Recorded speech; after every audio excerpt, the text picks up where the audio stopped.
A massive player leap is incoming for New York Jets starting quarterback Justin Fields, as he is one of the biggest breakout candidates this year, with multiple New York Jets players and coaches speaking out on Fields' huge breakout already, as everyone starts to realize that Darren Mougey's plan is going in the perfect direction, and we are going to break all this down. What's up, guys? Welcome back to Jets Digest. It's Chris here, and we're going to jump right into things as always. If you guys are part of that 61% that's not subscribed to Jets Digest, make sure to subscribe. We have the latest and best Jets updates every single day, mixed with a ton of other great videos also that you do not want to miss out on. We're going to start doing some live streams soon. We're going to start doing some TikToks, some YouTube shorts. You want to get ready for all that great New York Jets content, but let's jump into it and talk New York Jets. As Justin Fields was one of the biggest signings over free agency, is whenever a quarterback leaves the team, it's big news. And Justin Fields has had the spotlight on him ever since he was drafted by the Chicago Bears 4 years ago. Fields came into a Bears team that was not the best by any means, and coming off of a season at Ohio State where he almost won the Heisman Award, Justin Fields was a very highly touted quarterback who, up until the very end of pro days before Zach Wilson leaped him, Fields was supposed to be a top 3 pick. Now, he did end up slipping down in the draft a little bit and then spent 3 years in Chicago where it was very up and down, where there was a lot of concern about his ability to throw the ball, specifically with anticipation, as he typically was not able to read where wide receivers were going to really go, and if they were going to reroute randomly, he wouldn't be able to figure that one out on the fly. However, he also is quickly touted as one of the best running quarterbacks in the game. There was some good to Justin Fields, but at the same time, there was some stuff to worry about. And overall, the Bears did not trust him enough and ended up shipping him off to the Pittsburgh Steelers in order to draft Caleb Williams. Now, Bears players themselves did not want that to happen. They loved the way that Justin Fields was a leader in the locker room, and they did believe in Fields more than others did, specifically the front office. However, after Fields got to Pittsburgh, it was a similar story. The players loved him. They believed in him. They thought he was an excellent leader. But then once Russell Wilson came back from an injury 6 games in, the Steelers players were upset that Fields was getting benched. Fields didn't really see the field ever again after that, and there was clearly this issue that it felt like Justin Fields just kept losing his jobs despite his teammates' wishes for him to not. All this being said, Justin Fields now has a chance with the New York Jets to really get things going, and according to everyone, the man is playing better than he's ever played before. Now, Sauce Gardner spoke out in this, saying, there's only a certain amount of quarterbacks that can make certain throws. I'm talking about throws on like Aaron Rodgers' type of level. When it comes to being able to squeeze those throws in there, I always thought Aaron was the best when it came to that. And it's like Justin has made a few throws where I'm like, okay, he's really been in the lab for real. I could just tell. Sauce Gardner believes heavily in Justin Fields, also saying him being younger as well, like me, being able to say certain things to him and him being able to say certain things to me about each other's games, I can just tell he's been locked in terms of tape, in terms of playbook, in terms of everything. Now, Sauce Gardner obviously has been on the Jets for a couple of years now. Gardner has had an up and down tenure with the Jets, mainly down, as he's been phenomenal himself. His worst year was the last season that the Jets played, and that was the year where their coaching switched halfway through the season, or not even halfway through, 5 games through the season. And then obviously things started to fall apart from there even more.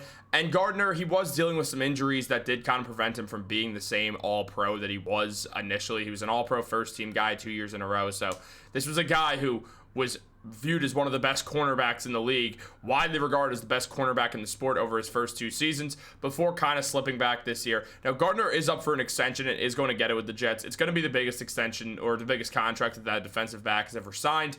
And frankly, the man deserves it more than anyone else when it comes to contract extensions. The way he started his career has been absolutely historic. He did stuff in those first 2 years that nobody had ever done in NFL history. Through those first 2 seasons, Sauce Gardner was on track to be the greatest cornerback of all time, and he still is on track to be a Hall of Fame player, and I'm really excited to see where he goes for his career. And Sauce Gardner is very confident in Justin Fields more than ever, and I mean, Justin Fields as well has recognized that this is a young Jets locker room that really does have a lot of stuff going for it. Now, taking a look at what Fields had to say on this, he said, I think everybody on the team is great. they're awesome. We definitely have a lot of young guys on the team, so I think that factors into our chemistry. A lot of guys are most likely around the same age. Hanging out with each other outside the building is the biggest thing. Just knowing their backgrounds, knowing where they've come from, knowing their story, just little stuff like that, and getting to know every teammate on a personal level, I think just makes us all closer. And of course, the closer you are with your teammates, the better you are going to be. Justin Fields doing exactly what Darren, Mougey, and Aaron Glenn wanted out of him. He's being a leader. He's being that guy who, when at Ohio State, kept the team locked in despite COVID taking an axe to one of their seasons. Players were demoralized, obviously. They wanted to play football. They couldn't.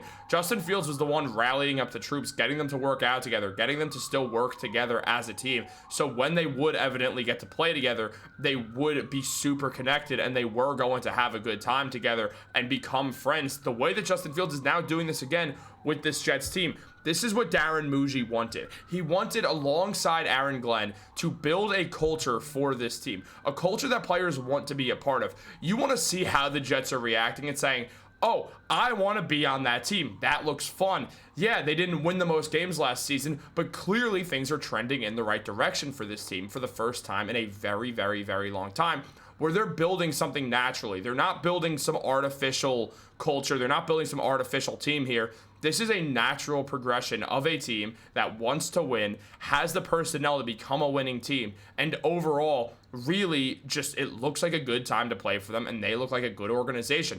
Matt has said it a million times.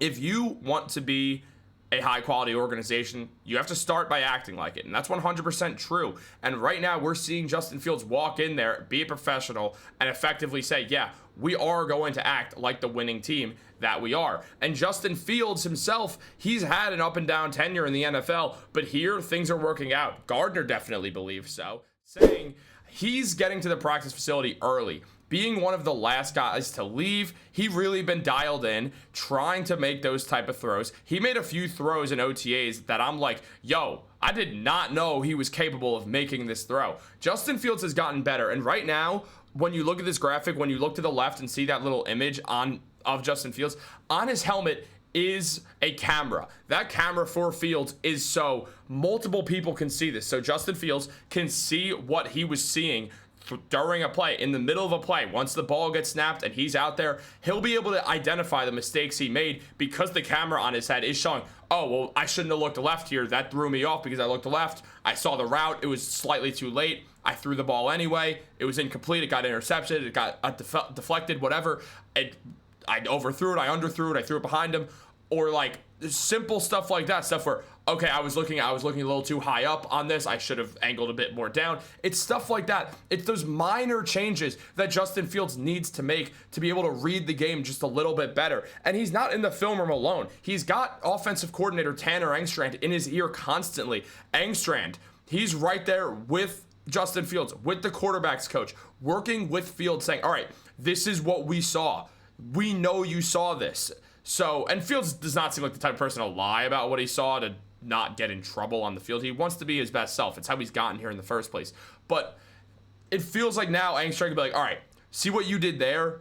We need you to do this instead. We think this will make all the difference for you. It'll be easier to read the plays if you're doing this. If you don't do this extra motion, like say he's just making an extra motion, whether it's like a twitch or just some sort of tick that he does for some reason, they can be like, all right, we have to work on stopping that because it's affecting your brain and the way you're reading things, and we need you to read things. That's what we need out of our quarterback. So this is all going to be super helpful for Justin Fields. I'm really excited about it, and we know Fields can run. We know that's not the concern. Last year, Fields, from the throwing aspect of it, first of all, the team had a 4-2 record with Justin Fields, which is important to note. On top of that, he threw for 1,106 yards, 7 yards per attempt, 5 touchdowns, and 1 interception through his first 6 games. Those numbers are not jumping out at you, but also the Jets, like the Steelers, they're not going to be airing the ball out all the time. Well, now the Steelers are because they have Aaron Rodgers, but they're not going to be airing the ball out constantly to where we're going to see, okay, Justin Fields he doesn't have to throw the ball a million times. This is a run-first team that includes Fields, that includes Breece Hall, that includes Isaiah Davis, that includes Braylon Allen.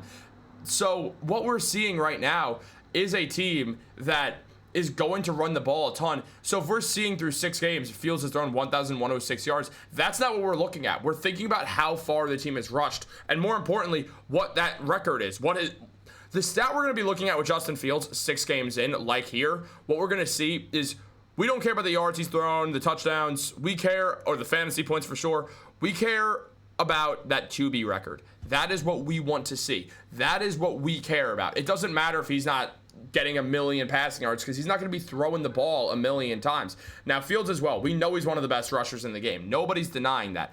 In Chicago, he was phenomenal. He was in MVP voting that second year when he led the NFL in yards per attempt. The man was phenomenal at rushing the ball. Had 1,143 yards in rushing in that 2022 year. Now, the attempts did go down since then. Only played those 6 games, or started those 6 games with Pittsburgh. That obviously only led to 62 attempts, still 289 yards and 5 touchdowns. Is very efficient running. He did a good job, 4.7 yards per attempt. That's something more we're going to see with Fields, is somewhere around that 5 yards per attempt margin, I would guess, because that 7.1 is insane. And he does average around 6 yards per attempt over his career, so we will see somewhere around that 5-6 range, hopefully. And he will get the chance to run the ball. They're definitely going to give him that opportunity. And when it comes down to it, over the last couple of years, Justin Fields is 4th in rushing yards. Now, obviously, Lamar Jackson's just a different beast. Everyone knows that. But only Jalen Hurts and Josh Allen have more than Justin Fields over these last couple of seasons, over these last 4 years since Fields got into the NFL. He's got 2,509 rushing yards in those years. Mind you, he didn't start some of those games. And also, Allen, Hurts, and Lamar have played more games than Justin Fields did. And when you look at rush yards per game over the last couple of years, what we see is Fields is 3rd behind Lamar Jackson, again, who's just a different beast entirely, and Jaden Daniels, who came out gangbusters onto this year in general. So what we're seeing is an opportunity for Justin Fields to really get things going. And now when we look at Fields, in the not counting last year, when he only played in 6 games, we see that he's 2nd in rushing yards from 2021 to 2023, or 2023. We see over that span, Fields and Lamar Jackson played the same amount of games, and Lamar Jackson had a couple more rushing yards than him, had 130 more rushing yards, despite the fact that he took over, or 38 more attempts, 37 more attempts. Fields had more yards per carry. His rush yards per game were a little bit lower, of course, but again, less attempts. Jalen Hurts, who played more games than both of them, was below Justin Fields. Josh Allen, who played 10 more games than Fields, was below Justin Fields. So what we're seeing is we know Fields has a strength. It's a matter of tapping in to everything else with this team. And that is really where we're sort of going with everything right now. And in regards to Engstrand, he said the biggest takeaway, I would say, is that guy is a workaholic. He comes in early. He's here late. He's echoing everything that Sauce Gardner is saying, by the way. And he's trying to digest, everything and download all of that information and do the things the right way. He's trying to do the things we're asking, and I think he's really put out the next foot forward every single day, just trying to stack days, and it's been really good. And former Pittsburgh Steeler Ryan Clark is very high in the Jets, saying Garrett Wilson and Justin Fields, that feels good to me. If I'm the Jets, I probably dangle a little Breece Hall's trade bait. I don't know, but if he's there and what Justin Fields adds to the running and the way that you could utilize Breece in the pass game as well, I think that this offense could be pretty good, pretty dangerous. But it all comes down to one guy, and that guy is Justin Fields. Can he get it done? Can he break out? That's what I want you guys to tell me in the comments down below. Guys, like this video, subscribe, turn on post notifications. If you want me to do more videos like this, little sort of player profile things, let me know in the comments down below if you hated this, if you hate me, if you want me to pour this iced tea on my head, let me know that too, and maybe I'll do that. Or maybe I'll just throw like a jug of milk at Matt or something stupid that I usually say to him. Guys, like this video, all that stuff, I already said it. Have a great day and go Jets.